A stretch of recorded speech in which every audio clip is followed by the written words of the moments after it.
Whew. I done almost quit today, y'all. Almost done quit today. Whew. Welcome back to my channel. I am Shanna Christmas, bringing you another episode of Healthcare is a Joke. And if you are in healthcare or interested in healthcare or just want to know what the hell is going on in healthcare, don't forget to like and subscribe to this channel because I've got some stories. Terrible ones. Today they almost got me, y'all. I've been working as a traveling therapist in this assignment for about 5 weeks now. It took me 5 weeks to learn the chaos of one building, and then this morning I get a text saying, you're going to another building. Excuse me, we don't like surprises, okay? And the problem with being a traveler sometimes is that they think that you can just adapt to anything, which is true, you can. But I can only adapt once I know where the bathroom is, okay? Some of these places will give you a schedule and say, go see 15 patients, and you don't even know where to pee. And I don't like that.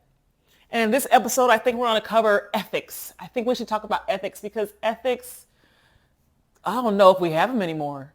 I don't know. I feel like a crazy person when I go to work because I get a schedule with patients on it and I want to look up what they're there for because I can't do my job unless I know what I'm doing.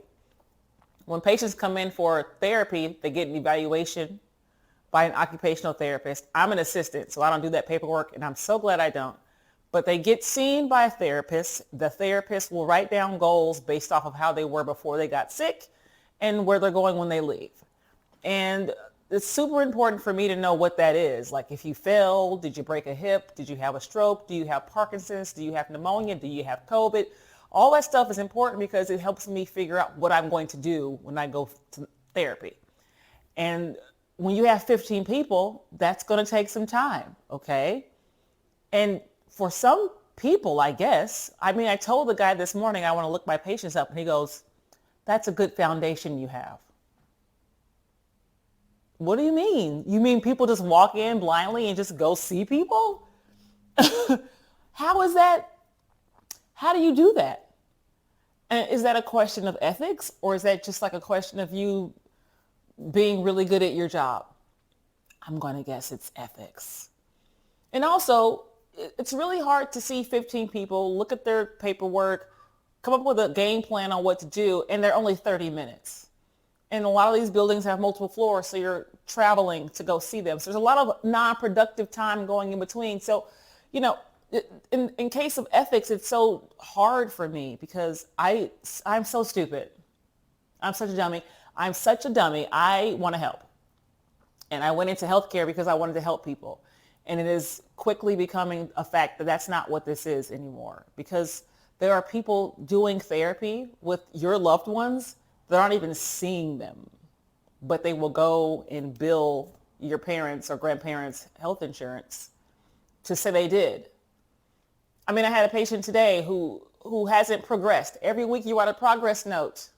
This person hasn't made any progress in 2 months.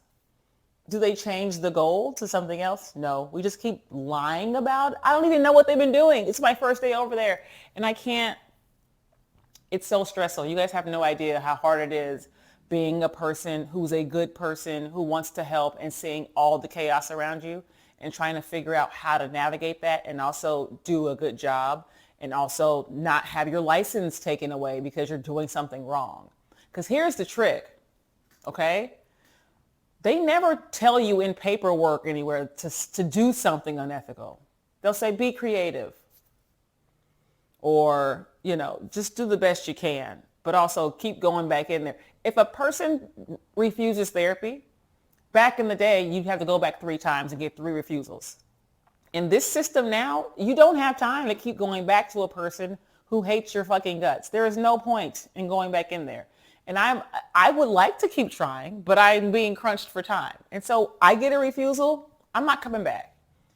But, it feels bad to do that, but there are other people who do need the help and want to do it. I'd rather spend more time with them and feel like I'm doing something. But some people will take a refusal and say, well, we educated the patient on therapy. It's like, this person knows about therapy. They've been here for 2 months. They know what it is. You can't educate every day and build their insurance for education. and go to bed at night feeling like you've done something right with the world. I mean, at least I can't. I literally cannot do that. I don't know what part of my brain is just like, I'm worried about if I ever make it to that age, that I hope that I have somebody who isn't like that taking care of me. I mean, like last episode, we talked about robots. Maybe the robots, they don't have empathy, guys. So, you know, it's a very difficult and challenging thing to try to help. I don't know what else to do. I was so fed up because I did all my research on all these people. And then I go upstairs. These people don't even need therapy. Some of these people walk better than I do. Okay. They're opening drawers. They're getting clothes out. They're walking. They're pushing other patients in the wheelchairs. They're that good. And I'm like, what am I supposed to do with this person? Take them to the grocery store? I can't, because that's not one of their goals. But sometimes there are people who are inappropriate for therapy, and you don't have to pick them up for therapy just because. But the higher ups will say, find a reason to give this person therapy, and then stress me the hell out, because I got to figure out what to do with them every day until we exhaust all of their Medicare money. And that's the part that really bothers me, because there's so many therapists out there now. And that's the thing too, they grab a lot of new grads. If you're new and you don't know any better, you're perfect, because they can groom you. They can mold you into this person who only focuses on the bottom line, and that's just bill it. Don't even see them. Or if you observe them doing something. I love that. Your patient won't do therapy with you, but if you see them walking in the hallway, you can count that as therapy because you saw them doing it. It's like, that's not, you can't do that. I can't justify that every time. I might do that once and feel, okay, fine.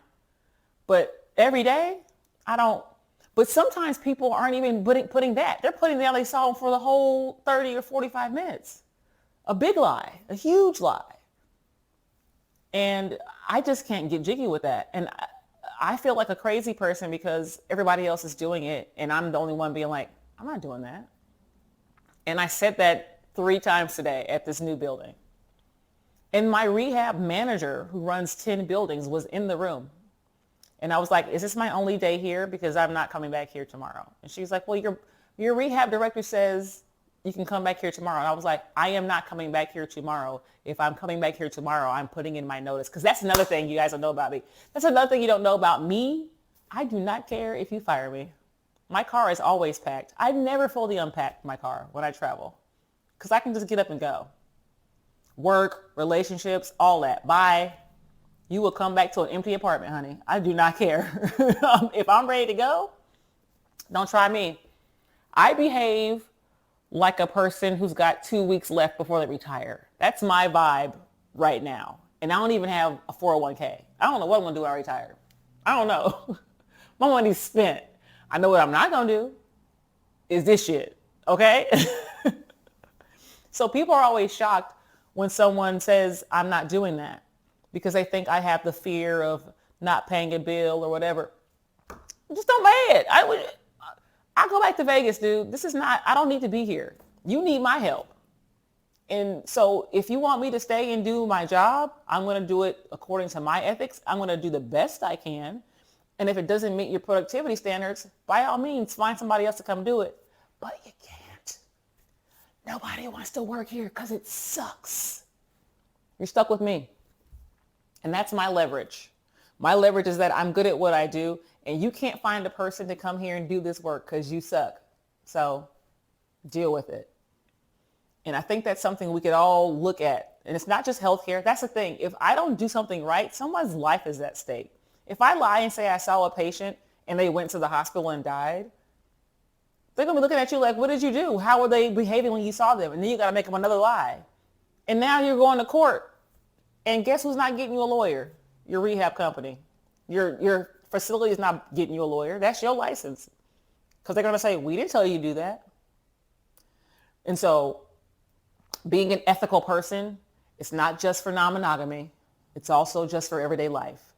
And if you can't have some kind of standard when you do this job, and you let it burn you out and let it strip you of your empathy and compassion and your integrity, we're all doomed, man. We're all doomed. Anyway, this was a great rant. I'm so glad I got to get it off my chest. Whew. I will see you guys next time. And if you enjoyed this story, there are more stories like that in my book.